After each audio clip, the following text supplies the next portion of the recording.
Gas, सब लोग जानते हैं कि बैंक में पैसे अगर डिपॉजिट करो तो कोई रिस्क नहीं होता है। वहाँ पे एक परसेंटेज होता है जिसके मुताबिक हमें हर साल से ब्याज मिलता है, चाहे वो 6% हो, 7% हो, 5% हो, हमें फिक्स होता है। वहाँ पे हमारे पैसे डूबने का चांस बिल्कुल भी नहीं होता है। हाँ, एक कंडीशन है जहाँ पे मैं बताने जा रहा हूँ कि आपके पैसे बैंक में भी डूब सकते हैं। गैस, जो RBI का रूल्स है वो पहले से आ चुका है, बट मैं यहाँ पे आपको रिमेम्बर करवाना चाह रहा हूँ कि बैंक जो कह रहा है कि 5 लाख रुपया से अगर ऊपर का अमाउंट आप उसके पास में जमा कर रखे हैं, या फिर 3 लाख या 5 लाख या 10 लाख, कितना भी आप अमाउंट उसके पास में जमा कर रखे हैं, जब बैंक ऐसे डूब जाएगा, बैंक क्रप्ट हो जाएगा, तो वो आपको सिर्फ 5 लाख रुपया ही ऐसे वापस करेगी। ये RBI का गाइडलाइंस है। 5 लाख रुपया इस तौर पे देखा जाएगा कि ये आपका प्रिंसिपल भी हो सकता है, या फिर ऐसे प्रिंसिपल प्लस इंटरेस्ट है, दोनों हो सकता है, या फिर ऐसे ब्याज ज़्यादा या फिर प्रिंसिपल कम, जितना भी मिलेगा गैस 5 लाख रुपया तक ही आपको ऐसे मिलेगा। तो अगर 5 लाख रुपया से ज़्यादा अगर हमारे पास में है तो सोच रहे हैं कि हम कहाँ इन्वेस्ट करें। एक तो ऑप्शन है कि ये एक बैंक नहीं दूसरा बैंक में इन्वेस्टमेंट करें। सपोज दैट आपने SBI में इन्वेस्टमेंट किया है तो दूसरा है पंजाब नेशनल में इन्वेस्टमेंट करे, एक्सिस में इन्वेस्टमेंट करे, IDBI में इन्वेस्टमेंट करे, सेंट्रल बैंक में इन्वेस्टमेंट करे, बहुत सारे बैंक हैं, आप उसमें इन्वेस्टमेंट कर सकते हैं। अगर आपको 6% से ज़्यादा कहाँ से ब्याज चाहिएगा तो आपको आना पड़ेगा म्यूचुअल फंड में। यहाँ पे मैं म्यूचुअल फंड के बारे में हमेशा मैं वीडियो लाते रहता हूँ, और यहाँ पे मैं बता रहा हूँ नया PER रूल क्या है, जो RBI का गाइडलाइंस है गाइस। उसमें AMC को लॉस कैसे होता है और ऐसे बेनिफिट होता है इन्वेस्टर को किस तरह से, मैं उसके बारे में मैं यहाँ पे बात करूँगा। जैसे कि जो AMC है, असेट मैनेजमेंट कंपनी, हर म्यूचुअल फंड का एक कंपनी होता है जो है हमारे पैसे को इन्वेस्टमेंट करता है और हमें ऐसे प्रॉफिट निकाल कर हमारे अकाउंट में डालता है, उसे AMC बोलते हैं। तो पहले हम देखते हैं कि गैस पहले का जो रूल था 5,000 करोड़ तक जो भी ये अमाउंट ऐसे इन्वेस्टमेंट करते थे, जैसे कि हम लोग इन्वेस्टमेंट करते हैं 1,000, 2,000, 5,000 जो भी इन्वेस्टमेंट करते हैं हर महीने, उसके पास में जो पहला 5,000 करोड़ होता था उस पर 2.5% का ऐसे वो ऐसे एक्सपेंस रेशियो काट लेता था। नेक्स्ट 250 करोड़ उसके पास आता था तो उस पर 2% काट लेता था गैस। उसके बाद 1,200 करोड़ से ऊपर पे ऐसे ये काटता था 1.75%। ठीक है, जैसे हम लोग इन्वेस्टमेंट करते हैं उसमें बताता है ना कि एक्सपेंस रेशियो आपका इतना % लगेगा। जैसे हम लोग ऐसे 1,000 रुपये इन्वेस्ट करते हैं तो हमारा कुछ पैसे काट कर ही इन्वेस्टमेंट किया जाता है हमारे पैसे को। उसी तरह से अगर 3,000 से ऊपर का, अगर 3,000 का ऐसे इन्वेस्टमेंट होता है वहाँ पे तो 1.5% का चार्ज काटता है, और अगर 40,000 करोड़ से ऊपर का होता है तो फिर भी ऐसे 1.5% का चार्ज काटता था पहले का। ये पहले का है। अभी का मैं बता रहा हूँ नया जो रूल्स आया है, आपको 2,500 करोड़ आपको 2.5% लगेगी। ये 2,500 करोड़ वो कंपनियां हैं, वो AMC हैं जो नए कंपनी आए हैं। आपने अभी तक देखा होगा कि नया बहुत NFO आ रहा है, ठीक है। तो न्यू फंड ऑफरिंग मतलब बहुत सारे म्यूचुअल फंड आते हैं, जैसे IPO से शेयर मार्केट में आते हैं, उसी तरह से म्यूचुअल फंड में अगर बोला जाए तो गाइस ऐसे NFO आते हैं। नया NFO बहुत सारे आते थे जिसमें ऐसे कंपनी अपना दिखाती थी क्या जो हमारा नया फंड है और हम 2.5% ऐसे एक्सपेंस रेशियो काटेंगे गाइस। तो इसमें एक्सपेंस रेशियो 2.5% से काटना है सब बहुत ज़्यादा हो जाता है, मैं उसके बारे में डिस्कस करूँगा। तो यहाँ पे नया वाला भी तो चलो ठीक है, बट अगर 5,000 करोड़ रुपया अगर हो चुका है उसके पास में तो भी वो 2.45% से काटते थे। जहाँ पे अगर बात करते हैं 10,000 करोड़ की तो गैस यहाँ पे 2.3% से काटते थे, और 1 लाख करोड़ तक से वो ऐसे 1.3% तक का ऐसे चार्ज काटते थे।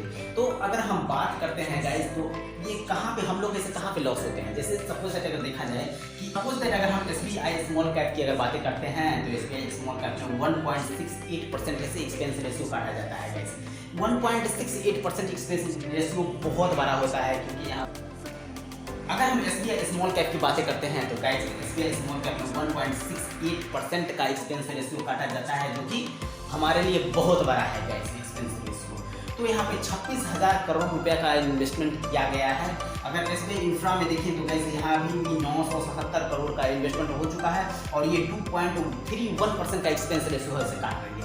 गाइस देखना यह है कि जैसे कि 977 लगभग 1,000 करोड़ हुआ, वहाँ पे ऐसे 26,000 करोड़ हुआ, तो सारे ऐसे SBI मिला के जैसे कि मैं पहले भी बताया हूँ कि आप अगर इन्वेस्टमेंट करते हैं जिसका बड़ा AUM होता है, अगर उसमें इन्वेस्टमेंट करते हैं गाइस तो आपको यहाँ पे ऐसे कम एक्सपेंस रेशियो लगेंगे।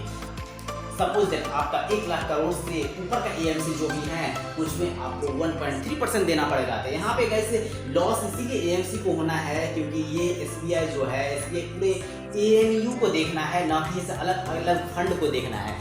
यहाँ पे अलग अलग फंड को देखकर वहाँ पे इस अलग अलग एक्सपेंस रेशियो लिया जाता था, जिसके कारण ऐसे इन्वेस्टर को नुकसान होता था।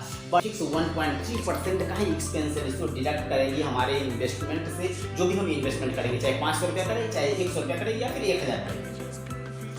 तो अब देखना ये है कि कौन कौन से ऐसे कंपनी है जिसमें ऐसे बहुत बड़ा ऐसे एयूएम है गाइस। अगर हम यहाँ पर देखते हैं एसबीआई स्मॉल कैप में, यहाँ पे फंड वाइज नहीं देखेंगे गाइस, एयूएम वाइज देखेंगे, एयूएम, ठीक है। तो यहाँ पे अगर एसबीआई का देखते हैं गाइस तो यहाँ पे 7 लाख करोड़ रुपए का इन्वेस्टमेंट हो चुका है गाइस। यहाँ पे अगर आईसीआईसीआई प्रूडेंशियल का देखते हैं तो 5 लाख करोड़ रुपए का इन्वेस्टमेंट हो चुका है। एचडीएफसी में 4 लाख करोड़ का इन्वेस्टमेंट हो चुका है। निपॉन में 3 लाख करोड़ का इन्वेस्टमेंट हो चुका है गाइस। ये जो 1 लाख करोड़ से ऊपर का जो भी ऐसे एयूएम है उसमें मैंने बताया कि 1.3% का ऐसे एक्सपेंस रेशियो कटेंगे। तो गाइस यहाँ पे क्या है बेनिफिट इन्वेस्टर को, मैं वो बताने जा रहा हूँ। इन्वेस्टर का बेनिफिट ये है कि एक्सपेंस रेशियो, सबसे बड़ी बात है कि एक्सपेंस रेशियो ही ऐसे कम लगेंगे, ठीक है। और दूसरा नंबर पे है एक्सपीरियंस फंड मैनेजर आएगा।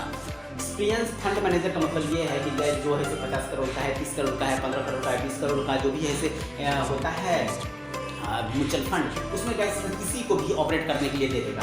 बट जो भी अगर है 1 लाख करोड़ से ऊपर का होता है फंड, उसमें गैस जैसे आपने देखा होगा कि 3, 4, 5 ऐसे फंड मैनेजर ऐसे काम करते हैं गैस। वहाँ पे सब लोग डिस्कस करते हैं और फिर वहाँ पे ऐसे काम करते हैं, इसीलिए ऐसे एक्सपीरियंस हमें फंड मैनेजर मिलेगा।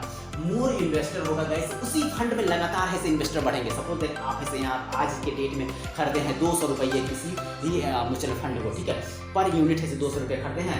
कल सब लोग को मालूम हो जाएगा कि इसमें एक्सपेंस रेशियो ऐसे बहुत कम लग रहे हैं, तो वहाँ पे गैस ऐसे वो इन्वेस्टमेंट ज़्यादा करेंगे। एनएफओ की बात करें, एनएफओ में भी गैस ऐसे करते थे क्या है, जो ऐसे जो भी म्यूचुअल फंड वाले होते थे यूएम 1000 करोड़ रुपये डाल देते थे और वहाँ पे ऐसे कमा लेते थे 2.5% का ऐसे गैस से अपना ऐसे एक्सपेंस रेशियो। बट अब तो ऐसा होना नहीं है, इसीलिए मोर इन्वेस्टर होंगे, जो भी ऐसे फंड ग्रो करेगा उसी में ऐसे इन्वेस्टमेंट ज़्यादा होगा, ठीक है। ओल्डर ट्रैकिंग हिस्ट्री है, आप ऐसे कभी भी ऐसे ट्रैक कर सकते हैं अपने फंड को, कितना पैसे हमने इन्वेस्टमेंट किया, हमारे पैसे किस फंड में ऐसे इन्वेस्टमेंट हुए हैं, कहाँ इन्वेस्टमेंट हुए हैं, कौन हमारा फंड मैनेजर है, कितने % का ग्रोथ दे रहा है, कितने % हमारा ऐसे एक्सपेंस रेशियो कट रहे हैं, क्या हमारा ब्रोकिंग चार्ज भी कट रहे हैं, सब कुछ आपको दिखने को मिल जाएगा गाइस। तो जब भी आप इन्वेस्टमेंट करते हैं तो यहाँ पे आप देख लेंगे कि आरबीआई का गाइडलाइंस है कि बैंक में 5 लाख से ऊपर इन्वेस्टमेंट करने पे आप अगर आपका बैंक करप्ट होता है तो आपको सिर्फ 5 लाख ही मिलेंगे, आइदर आपका प्रिंसिपल हो या फिर इंटरेस्ट हो, कोई भी। बट अगर आप म्यूचुअल फंड में इन्वेस्टमेंट करते हैं तो गाइस आपको सिर्फ ये एक्सपेंस रेशियो के अलावा आपको ऐसे बहुत बड़ा फंड तैयार हो सकते हो। बट अगर आप म्यूचुअल फंड में इन्वेस्टमेंट करते हैं तो गाइस आपको ऐसे बहुत ज़्यादा फायदा होने वाला है। आप देख चुके होंगे अगर मेरा वीडियो तो आपको समझ में आ चुका होगा। तो इन्वेस्टमेंट करें एसआईपी में, म्यूचुअल फंड में। गाइस मेरा वीडियो को लाइक सब्सक्राइब जरूर करें, मेरे वीडियो को शेयर करें ताकि ऐसे हर किसी को पता चले कि इन्वेस्टमेंट कैसे होता है और क्या फ़ायदा होता है इन्वेस्टमेंट करने का। म्यूचुअल फंड में बड़ा फंड कैसे बना सकते हैं, मेरे वीडियो को सब्सक्राइब जरूर करें ताकि ऐसे आपको हर नोटिफिकेशन सबसे पहले मिले। थैंक यू, धन्यवाद।